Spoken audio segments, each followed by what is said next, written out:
So the JDF and JCF is asking for Jamaicans Corporation in the 37 people I'm about to list in this video.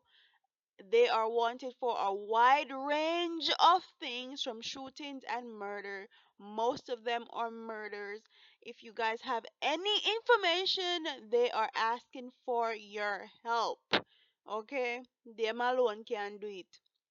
So I listed the JDF hotline number and also their email address, and you can also go to Crime Stop if you have any information. But without further ado, I'm gonna stop talking so you can see the faces and some of the names of the people that are wanted for crime in Jamaica.